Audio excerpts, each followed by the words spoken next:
Muli po magandang gabi po sa ating pong lahat at, muli po, good evening po. Tayo po ay mag start na po sa ating pong, online Bible study at habang tayo po ay naghihintay po sa mga ilan pong kapatid, marahil po dagdagan po natin ang ating pong pagbibigay ng papuring awit at awitin po natin ito pong naka-flash po sa ating pong mga screen, "Dalhin sila kay Jesus."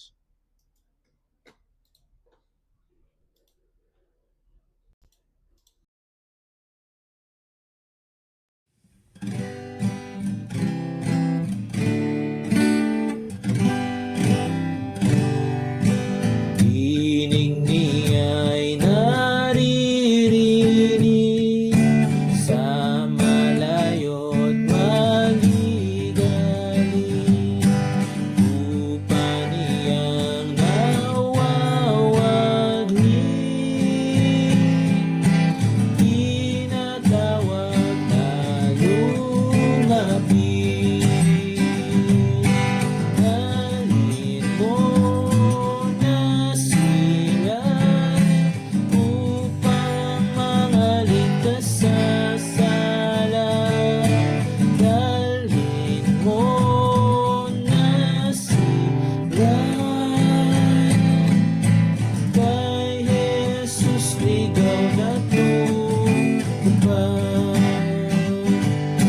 Sinong hahayo tutulong kay Jesus, mabuting pastor? Sinong hahanap sa ligaw upang hindi maparoon? Dalhin mo na sila upang mangaligtas sa sala. Dalhin mo na sila kay Jesus, ligaw na tupad. Daing nila ay pakinggan mula sa dakong mapanglaw. Tayo ay inuutusan, hanapin ang aking kawan. Dalhin mo na sila upang mangaligtas sa sala. Dalhin mo na sila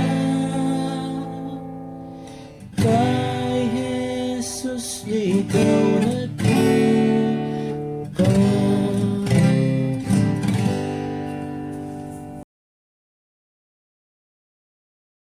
Salamat po sa ating pong inawit at isunod po natin ito pong "Inaalay ko ang lahat" at bago po tayo dumako po sa ating pong opening prayer.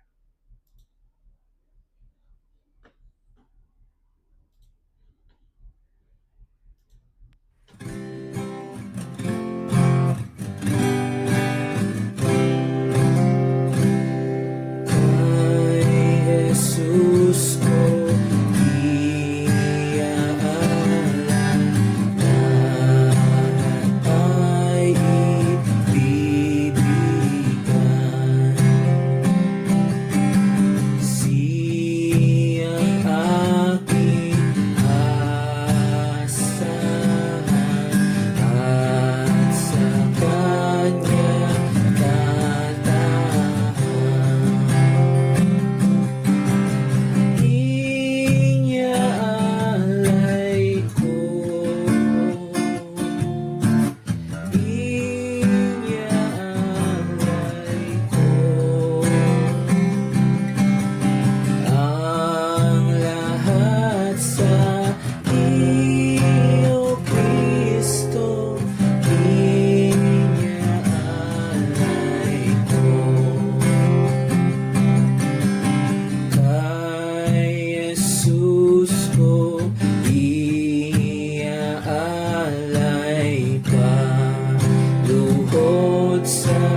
iiwan ko, kupit akong tunay.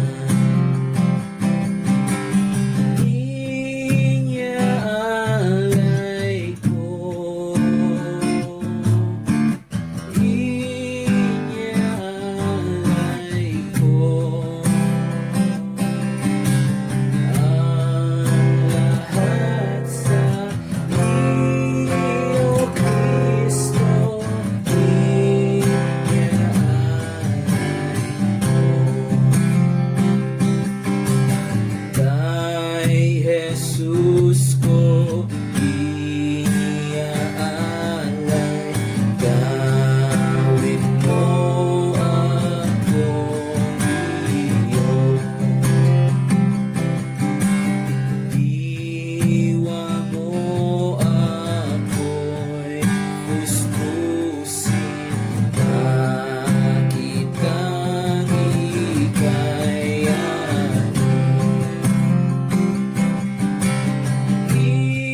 inyaalay ko,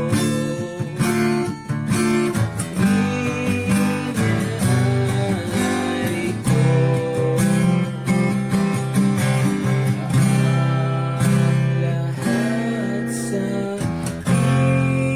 iyo, Kristo. Inyaalay ko.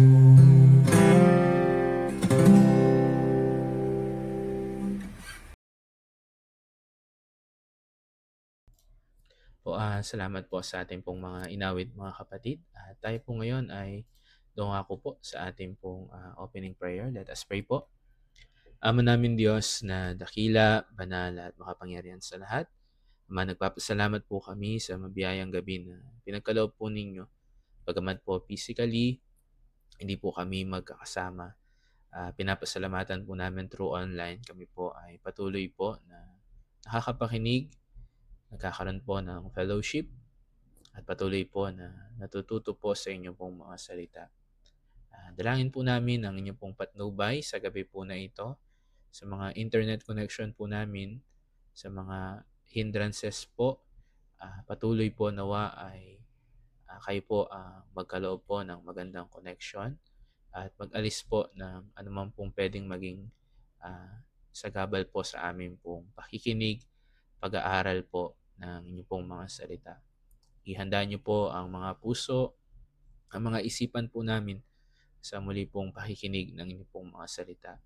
At amin din pong dalangin ang inyong pong anak na gagamitin po na magtuturo po at patuloy kami rin po na mga makikinig. Ang banal na espiritu patuloy na inaasahan po namin na mangunguna po sa gabi po na ito. Amin din pong dalangin ng mga kapatiran po na hindi po naka-join. Kayo po ang nawa manguna po sa kanila, mag-ingat po sa kanila, at nawa sa mga susunod pong pagkakataon ay wala pong maging hadlang para hindi po namin sila makasama po sa ganito pong pag-aaral. Sa lahat din po ng makakapanood through recording po ng video po na ito, ang banal na espiritu ang patuloy na inaasahan po namin na kikilos po sa lahat po ng madaratnan po ng inyong pong mga salita. Muli, Ama, sa inyo po namin pinagkakatiwala ang gabi po na ito, at ang lahat po ay amin pong hinihiling sa matamis na pangalan po ng pong bugtong na anak na si Kristo Jesus. Amen. Muli po magandang gabi po sa ating pong lahat mga kapatid. Tayo po ay dadako na po sa ating pong pag-aaral. Binibigay ko na po kay Brother Wilson para po sa ating pong online Bible study.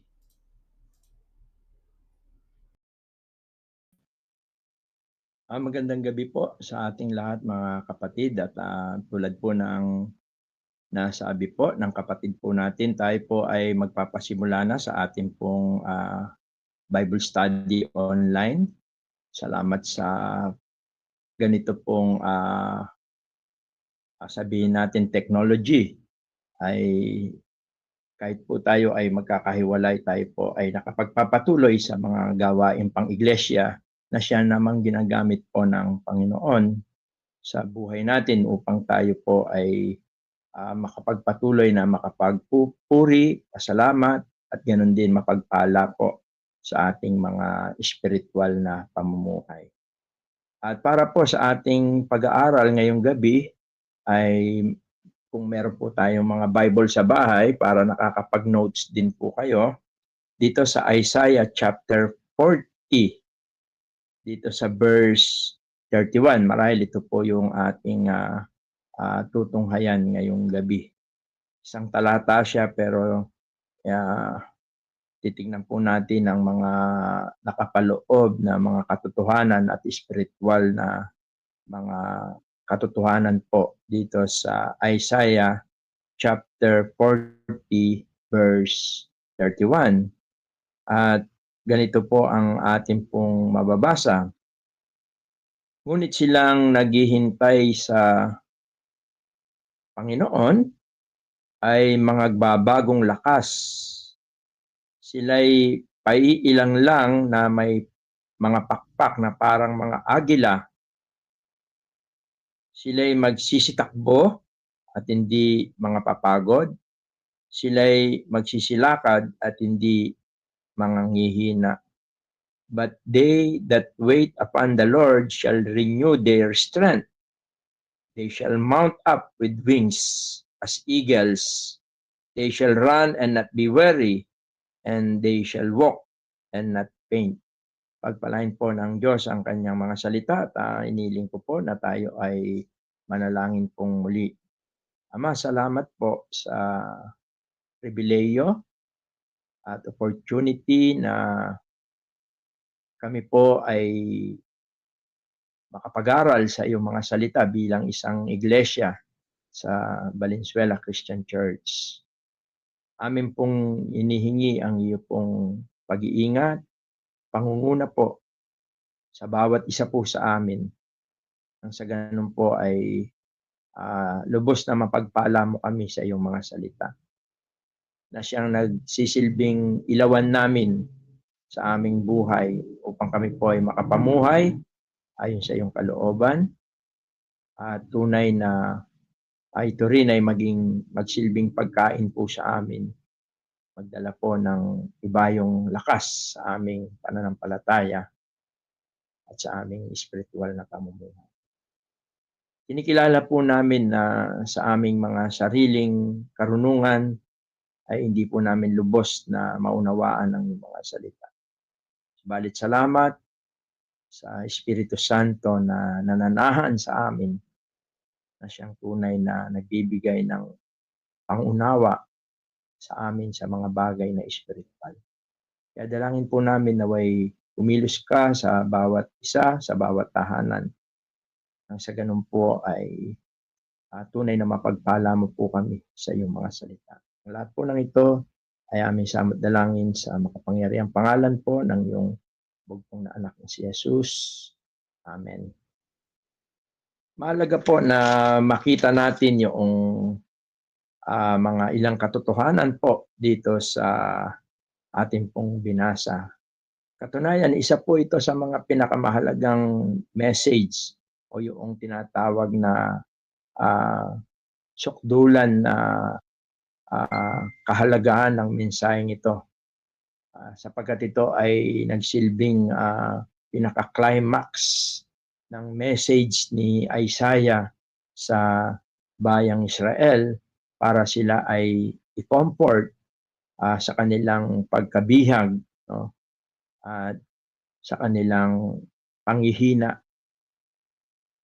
sa kanilang mga kalooban sapagkat napakabigat ng kanilang mga pinagdadaanan. Maliwanag na ito po ay sinulat ni Isaiah at ang layunin ay upang palakasin, to encourage yung mga Hudyo po na kumakaharap ng matinding mga pagsubok, paghihirap doon sa Babylonia noong sila po ay nabihag at na-exile doon sa Babylonia. At tila ang pakiramdam nila sa mga panahon na yon at sa tagal ng kanilang pananatili sa Babylonia ay sila ay kinalimutan na ng Diyos. At maliwanag yan na mababasa natin yung kanilang tinatawag na spiritual defeat, no? Yung sila'y nanghina sa kanilang espiritual na buhay, sa kanilang pananampalataya sa Panginoong Diyos. Maliwanag yan na makikita natin dito sa mga upper verses, simula verse 27 hanggang verse 30. Sinasabi rito, bakit sinasabi mo, O Jacob? Ang Jacob po rito ay walang iba kundi ang bayang Israel. Alam naman natin na ang Israel ay ang 12 tribes na mga anak ni Jacob. At dito sa pagkakataong ito, sila ay inaddress na sila ay galing kay Jacob. At alam natin na si Jacob ay isa sa mga patriarka, sa mga pinangunahan at pinangakuan ng Diyos na sila'y kanyang iingatan at pagpapalain. Kaya sabi niya, bakit sinasabi mo, O Jacob, at sinasalita mo, O Israel? Yun yung both Jacob and Israel, isa po yung tinutukoy po niya rito. Ang sabi po rito, ang daan ko ay lingid sa Panginoon. Tila ang bayang Israel ay sa tingin nila na hindi sila nakikita ng Panginoong Diyos. Hindi nalalaman ng Panginoong Diyos ang mga bagay na nangyayari sa kanila. At sabi niya, at nilalagpasan ng aking Diyos ang kahatulan ko. Hindi mo baga naalaman? Hindi mo baga narinig? Sabi ni Isaiah, ang walang hanggang Diyos, ang Panginoon, ay ang may lalang ng mga wakas ng lupa. Hindi nanlalata o napapagod man. Walang makakatarok ng kanyang unawa. Siya'y nagbibigay ng lakas sa mahina at ang walang kapangyarihan ay pinananagana niya sa kalakasan.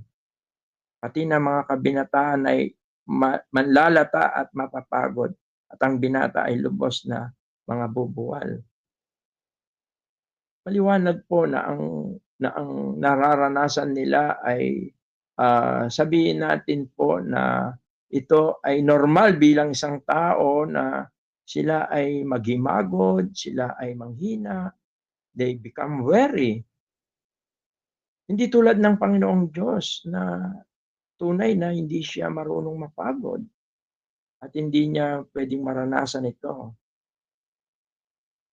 At ito yung mabigat na nararanasan ng bayang Israel na tila ang tingin nila na ang Diyos ay nagpabaya, ang Diyos ay malayo sa kanila, ang Diyos ay hindi nagmamalasakit sa kanila. Subalit binigyan diin ni Isaiah na sa ganoong mga sitwasyon nila, sila ay maging mapaghintay. Hintayin nila ng kumilos ang Panginoon. Sabi niya sa 31, ngunit silang naghihintay sa Panginoon ay nagbabagong lakas. Una yung sinabi rito, maliwanag na ang naghihintay sa pagkilos ng Panginoon, naghihintay sa paggawa ng Panginoon, ito ay hindi isang paghihintay na parang wala kang ginagawa. Hindi po yun yung paghihintay.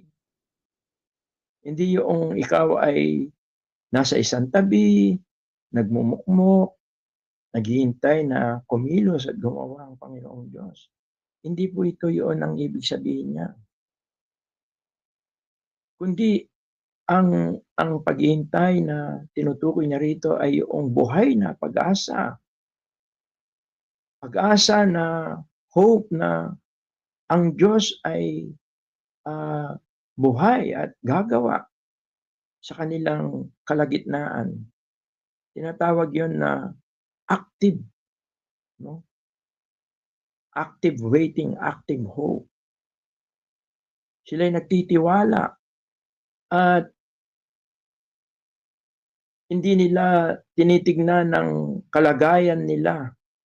Hindi nila isinaalang-alang sa kung anong kayang gawin nila, kundi ang mga naghihintay na sinasabi ni Isaiah rito, ito yung mga nagtitiwala, may pag-asa na ang Diyos ay sa kanyang panahon, sa kanyang oras, siya ay gagawa at kikilos. tunay na sa mga sitwasyon nila, kapag tinignan nila kung ano yung kaya nilang magagawa, lalo silang nalulugmok at nanghihina. At napakaganda ng sinabi ni Isaiah, it is a very encouraging for Israelites na nanghihina, dumaranas ng matinding pagsubok sa kanilang pagkabihag doon sa Babylonia. Yung pangako ng Diyos sa mga naghihintay at nagtitiwala sa Kanya. Sabi niya, those who are waiting, sabi niya, but they that wait upon the Lord shall renew their strength. Napakaganda po. Tunay na ang pagtitiwala sa Panginoong Diyos ay laging may kaakibat na pangako at may kaakibat na biyaya, mga pagpapala, kalakasan na nanggagaling sa Panginoong Diyos. At sabi nga niya rito, yung mga naghihintay at nagtitiwala sa Kanya, sabi niya, mga babagong lakas, marirenew yung strength nila, yung pananampalataya nila. Inelintulad sila sa pag-ilang lang ng mga pakpak na parang mga agila. Alam niyo yung mga agila, pagka yung po kasing pakpak nung pagka pumapayagpag yun, ibig sabihin nun tumataas siya. Pero pagkarating po doon sa pinakataas, yung sukdulan ng kanyang kataasan doon sa mga pagpayagpag ng pakpak niya, ihinto na po yun. Parang naka-steady na lang po yun. Inihalintulad ni Isaiah ang mga Israelita kung sila'y matutong magtiwala sa kabila ng pagpalpag ng kanilang pakpak. Pagdating sa sukdulan, sa tulong at biyaya ng Panginoon, mararanasan nila yung sila ay magiging mapayapa. To become steady. At katunayan, sabi niya, sila'y magsisitakbo at hindi mga papagod.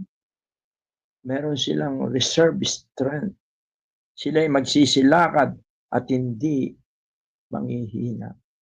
Kaya ito po yung pinaka-highlights ng mensahe ni Isaiah na ang bayang Israel ay alalahanin nila na ang Panginoong Diyos ang siyang maylalang, ang siyang kanilang pastol na nag-iingat sa kanila. Mababasa natin ito sa verse 10 dito sa chapter 40. Sabi niya, narito ang Panginoong Diyos ay darating na gaya ng makapangyarihan at ang kanyang kamay ay magpupuno sa ganang kanya. Narito ang kanyang gantimpala ay dala niya at ang kanyang ganti ay nasa harap niya. Tapos dito sa verse 11, sabi niya, kaniyang papastulin ang kanyang kawan na gaya ng pastor, kanyang pipisanin ng mga kordero sa kanyang kamay at dadalhin sila sa kanyang sinapupunan at papatnubayan na maraan yaong mga nagpapasuso. Tapos dito sa verse 28, sabi niya, hindi mo baga naalaman, hindi mo baga narinig ang walang hanggang Diyos, ang Panginoon, ang may lalang ng mga wakas ng lupa? Ipinaalaala ito yung pinaka-highlights ng mensahe niya. Na sa kabila ng kanilang mga nararanasan, kung matututo silang magtiwala sa Diyos na nagmamalasakit sa kanila, sa Diyos na makapangyarihan, sa Diyos na handang tumulong sa kanila sa tamang pagkakataon. Sabi ni Isaiah, para kayong mga agila na lilipad. Yan. Papailang lang na may mga pakpak na parang mga agila. Kaya mahalaga po na sa atin din buhay bilang mga mananampalataya, tulad ng mga Israelita, tayo rin po ay kung minsan ay dumaranas na tayo po ay weak, nanghihina, We are weary sa ating spiritual life. Kaya ngayong gabi nais kong tignan din natin ang mga ilang katotohanan mula sa salita ng Diyos para isang bagay na mahalaga po na makita natin, na matutunan natin, na makita yung sarili natin sa mga panahon na tayo ay nakakaranas ng tinatawag na spiritual weakness. Ano po ba yung mga tanda, mga sinyales? Kasi minsan kahit tayo po ay regular na nag-a-attend, minsan hindi nagiging sapat ang bagay na yan. Minsan dala ng mga pagsubok, mga kahinaan sa ating buhay, mga tukso na dumarating sa ating buhay bilang mga anak ng Diyos. Tayo po kung minsan ay dumaranas din na umihina po ang ating pananampalataya, ang ating spiritual na buhay. At kung minsan tayo ay dinadaya ng ating kaaway at yung nakakapag-pretend tayo na ayaw nating, hindi natin nakikita na tayo pala ay spiritually weak. Kaya mahalaga po na makita natin ano-ano po ba yung mga sign or simptomas na tayo po ay spiritually sick, tayo po ay nangihina rin, bunga rin ng mga pagsubok. Una po, kapag ka po tayo ay walang gana sa Diyos, walang gana sa mga salita ng Diyos.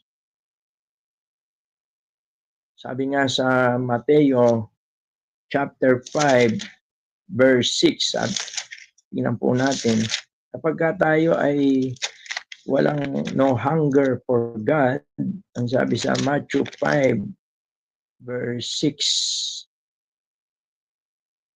sabi niya, mapapalad ang nangagugutom at nangauuhaw sa katuwiran sapagkat sila'y bubusugin. Yung ang tinutukoy po, ito po yung Sermon on the Mount. Panginoong Yesus po ang siyang nangangaral sa bahaging ito at ang mga bagay na sinasabi niya ay hindi lang mga literal kundi punong-puno ng espiritual. At ang tinutukoy po niya rito, mapalad daw po yung mga tao na nagkakaroon ng pagkagutom at nauuhaw sa katuwiran. Kaya yung pong kawalan ng gana sa Diyos, walang gana sa pagbabasa ng Biblia, walang gana sa pananalangin, yan po ay sign na you are spiritually weak.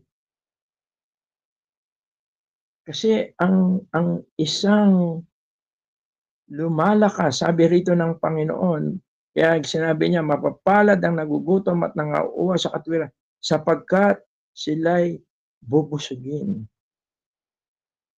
Shall be filled. Sabi po, blessed are they which do hunger and thirst after righteousness, for they shall be filled. Ay, salitang filled, minsan ginagamit po yun doon sa filled of the Holy Spirit. Napakalaga po na masuri natin yon sa ating everyday life. Sapagkat kung wala tayong panahon, hindi natin napapanahunan ang pananalangin at ang pagbabasa ng Biblia, yan po ay senyales na tayo po ay humihina spiritually. At kapag po tayo ay umihina spiritually, second sign po, madali tayong matalo ng tukso. Sabi nga po dito sa Matthew 26, verse 41, sabi ng Panginoong Yesus, kayo'y mangagpuyat at magsipanalangin upang huwag kayong magsipasok sa tukso. Ang espiritu sa katotohanan ay may ibig, datapwat, mahina ang laman. Totoo po na ang laman na tinutukoy dito, ito yung old life natin. Ito yung old nature natin. Kasi po nung tayo po ay tumanggap sa Panginoon, tayo ay sumampalataya, bagamat tayo pinatawad na, ay tayo iniligtas na ng Panginoon at ipinagkaloob niya ang Espiritu Santo niya. Subalit itong katawan po natin na makasalanan ay patuloy na naririto pa rin. Kaya nga ang completion ng ating salvation sa kasalanan ay yung pagdating ng Panginoon.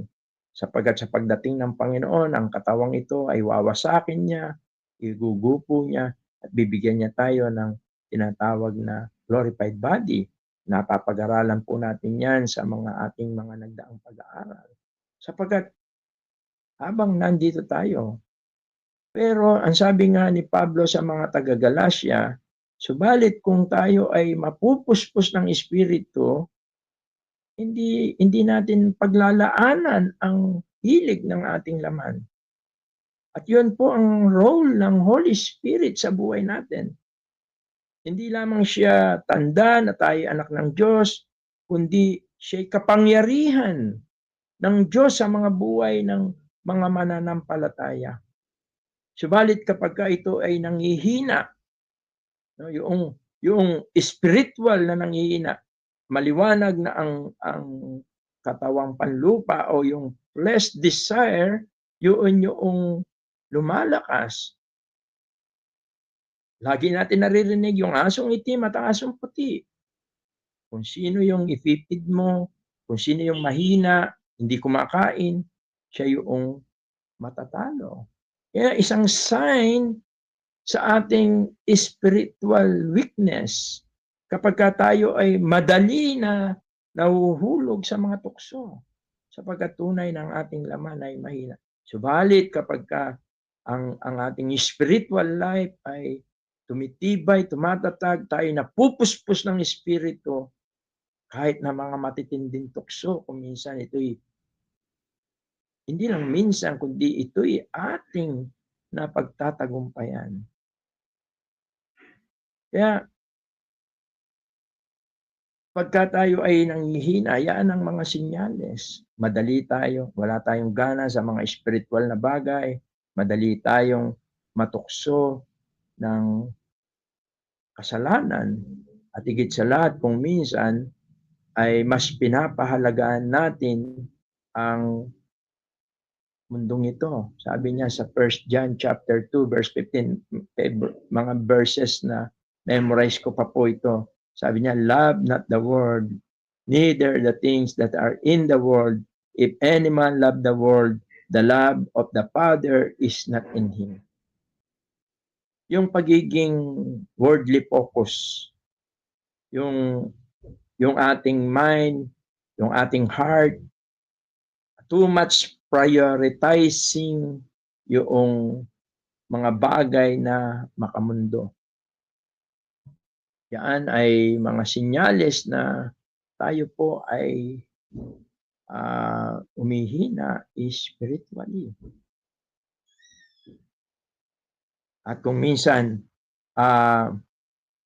yan po yung mga bagay na minsan hindi natin napapansin na tayo po pala ay spiritually weak na.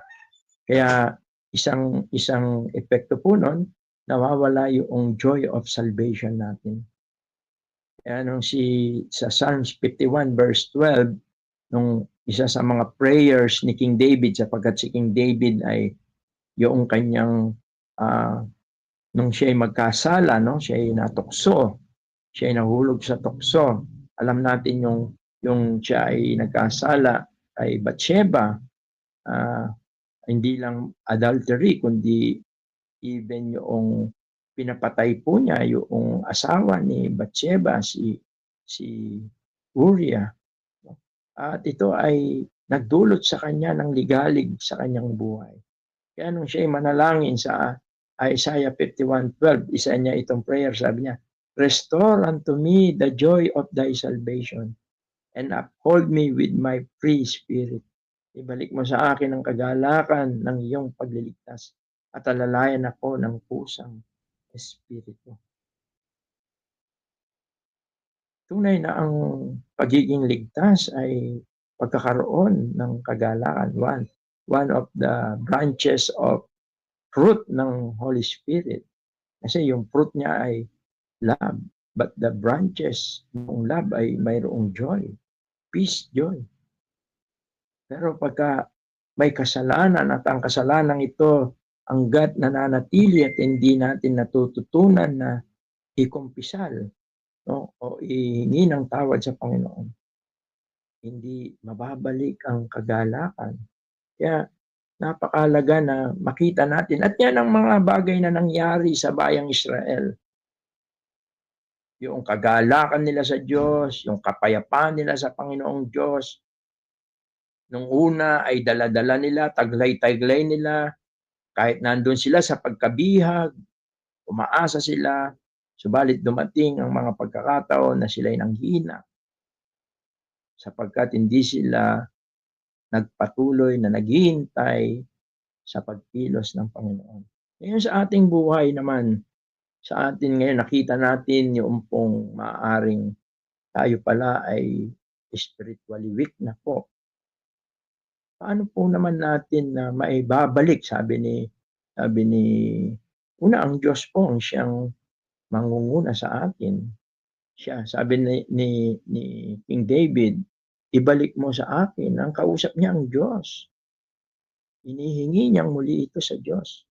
At ito ay pagkakaloob lang ng Diyos sa pagka tayo ay natutong magsisi.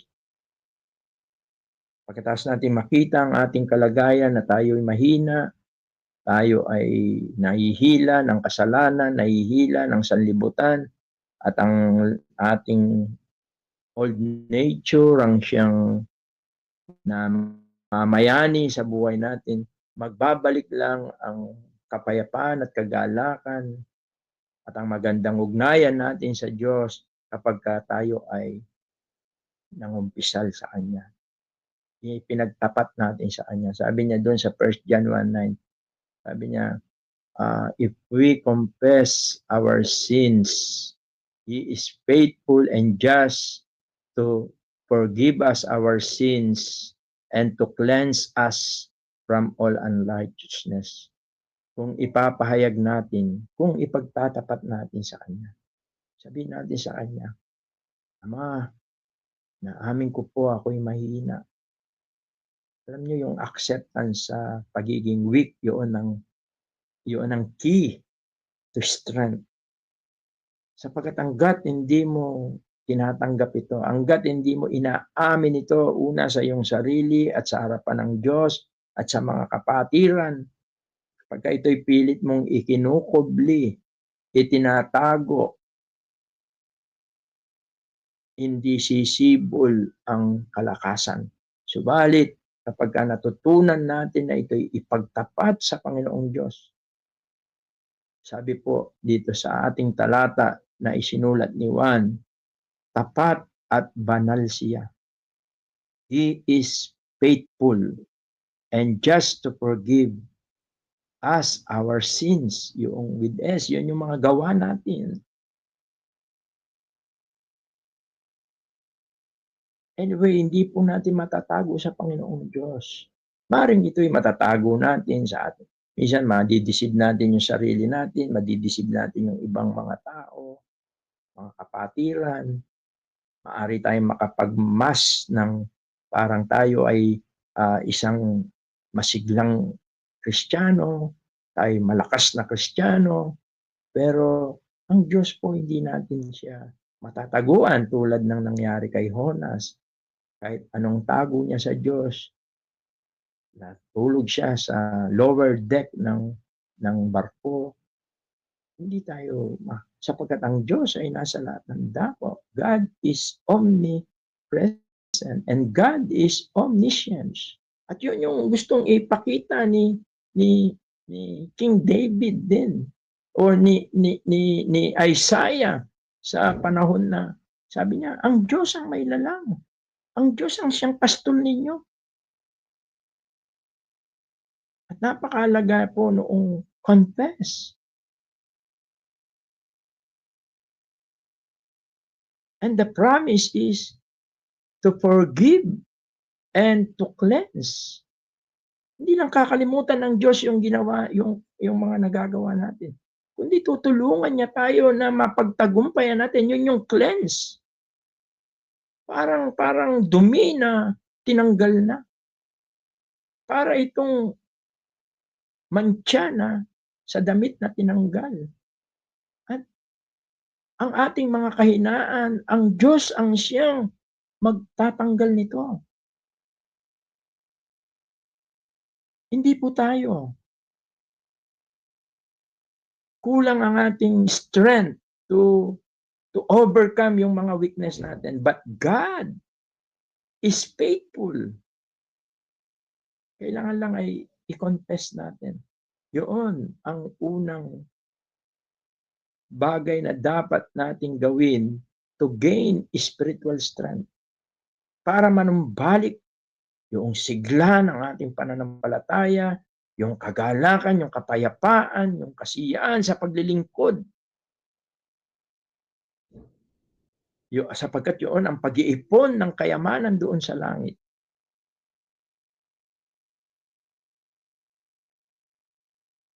Hindi mga bagay dito sa mundo. And secondly, start to read and meditate the Word of God. Umpisa po tayo na magbukas ng ating Bible. Sabi nga, meditate day and night.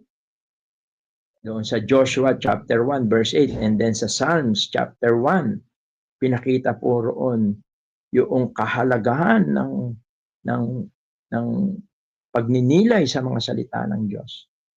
Sa panahon natin, marami na pong mga patnubay o tulong sa atin. Ako meron akong devotional dito sa aking cellphone na early in the morning ay magpa-pop up siya. At pag narinig ko na yun, hawakan ko siya. Kahit nakaiga pa ako, siya magpe-pray na ako. And then, pag bubulay-bulayan ko, although iba po yung time ko sa pagbabasa lang. Minsan nagbabasa lang ako kung hanggang saan kaya ng mata ko. Dahil meron din akong migraine. Minsan pagka naramdaman ko na mabigat na yung noo ko, minsan titigil ako at magpe-pray na ulit ako. Pero iba pa po yung pag-aaral talaga.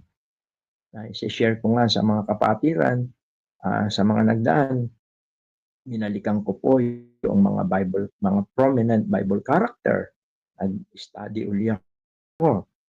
And nag-study rin ako uli sa mga miracles ng Panginoon, mga parables.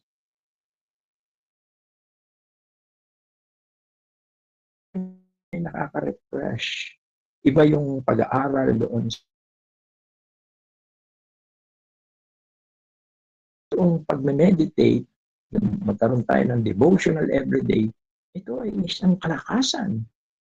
At sabayan natin ng panalangin. Sabi nga, pray without ceasing, sabi sa 1 Thessalonians 5:17. Tigit sa lahat, hayaan natin gumawa ang Espiritu. Sabi sa Galatians 5:16, walk by the Spirit. And you cannot fulfill yung gusto ng flesh. Sa Galatians chapter 5, verse 16. At ang pagdalo ay malaking bagay din po talaga yan. Although minsan mayroong mga dumadalo na regularly, but they are spiritually weak.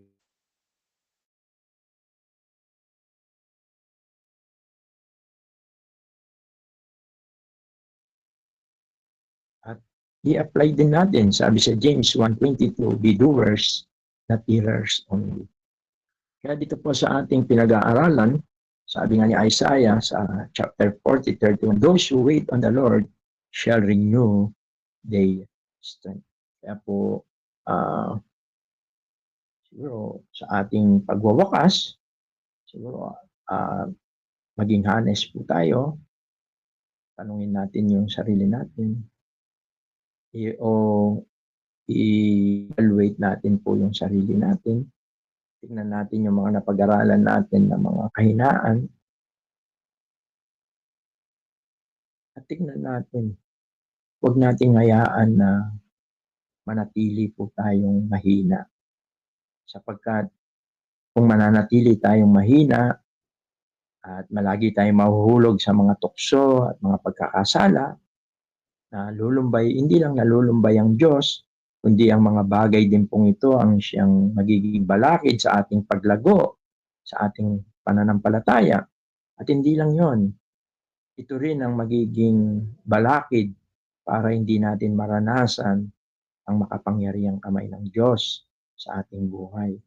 Kaya nga, kung babalikan natin yung pinag-aaralan natin dito sa Isaiah, bagamat dito natin kinuha yung ating pong pinaka-main text natin, sabi niya, ngunit silang nangaghihintay sa Panginoon ay mga babagong lakas.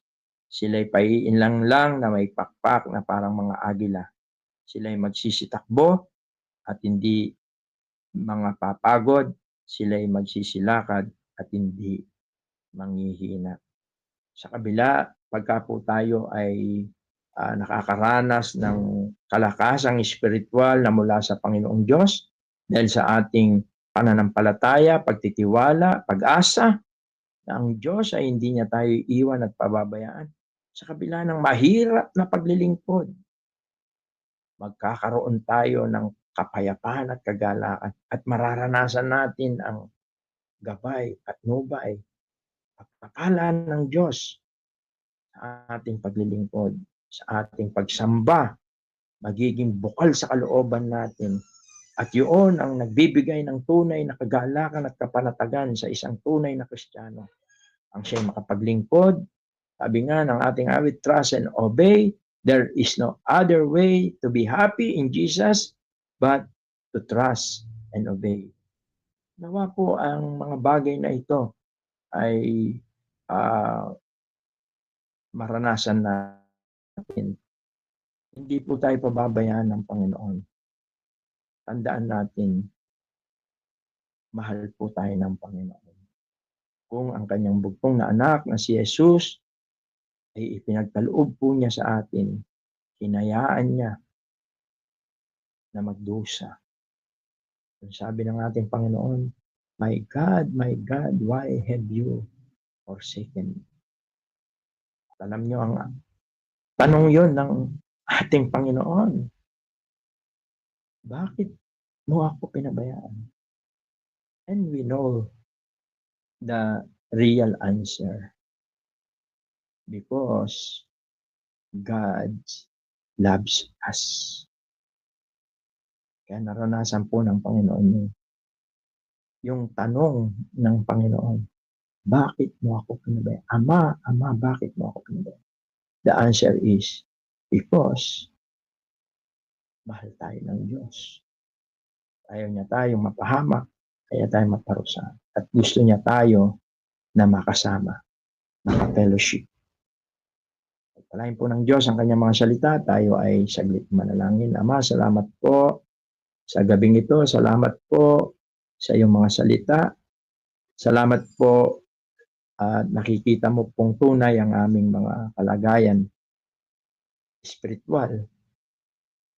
Kung sakali po na makita ng bawat isa po sa amin na kami po ay nakakaranas ng mga simptomas na kami po ay nandoon sa panghihina, tulungan mo po kami na maging tapat at ipahayag po namin ito. At ihingi po ng kapatawaran ng mga pagkukulang. At lalo tigit ay simulan po namin na pagbulayan ng iyong mga salita araw-araw sa aming buhay. Palagi po kaming dumulog sa iyo sa taus-pusong panalangin Pagkat alam po namin na ito ang pinagmumulan ng kalakasan at nang sa ganon ay manumbalik ang kasiglahan, kagalakan, kapayapaan sa aming paglilingkod po sa inyo. Pinupuri ka po namin sa ngalan po ng iyong bugtong na anak na si Jesus. Ito pong aming samod dalangin. Amen. At good evening and God bless po sa bawat isa po sa atin. Balik ko muna po sa ating MC para kung may mga tanong bago po tayo mag-proceed sa ating prayer meeting.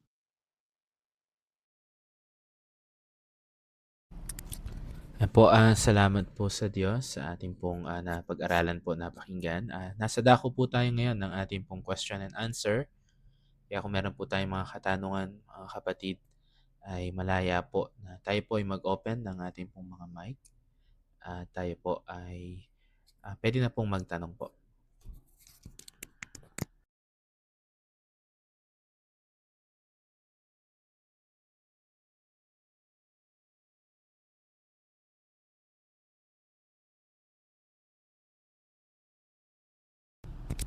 Sige po, wala po ba tayong mga question, mga kapatid?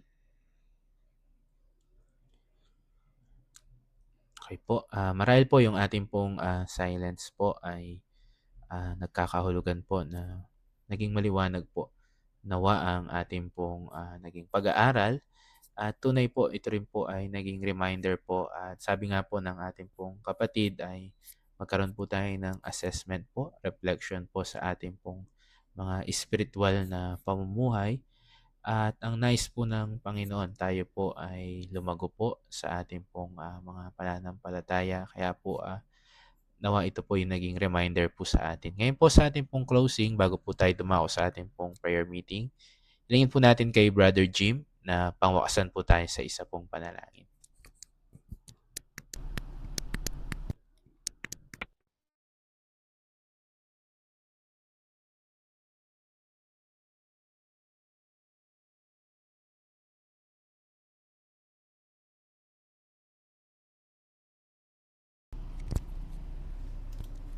Sige po, nandyan po ba si Brother Jim po para sa ating closing prayer? Hello bro. Magandang gabi mga kapatid. Naumpisahan ko na hindi pala ako naka mic, close yung mic ko. Sorry. Muli po, tayo po ay manalangin. Ama namin, banal, dakila at mga pangyarihan po sa lahat. Muli po, kami ay nagpupuri sa iyo, Ama. At muli po, ang aming pasasalamat sa ganitong pagkakataon. Bagamat kami magkakalayo, ay pinagsama-sama po kami through online para po sa pakikinig po ng iyong mga salita. Salamat po sa kapatid na patuloy mo pong ginagamit na naghahayag ng iyong mga salita. Kayo po ang magbalik ng pagpapala sa kanya, maging sa kanyang pamilya, at patuloy na bigyan mo siya ng kalakasan ng katawan upang patuloy siya makapaglingkod sa iyo. Maging sa mga kapatid po na yung ginagamit na sa mga ganitong pagkakataon, kayo rin po ang magbalik ng pagpapala sa kanila. At sa mga kapatid po na nasa online ngayon, pagpalain nyo rin po sila, maging ang kanilang pamilya. Patuloy Ama, ito ay ang samot dalangin sa pangalan ni Kristo Jesus. Amen. Ayan po, muli po magandang gabi po. Tayo muna po ay mag-e-end po ng ating pong recording po. Nang sa gayon po, tayo po ay makadako po sa ating pong prayer meeting.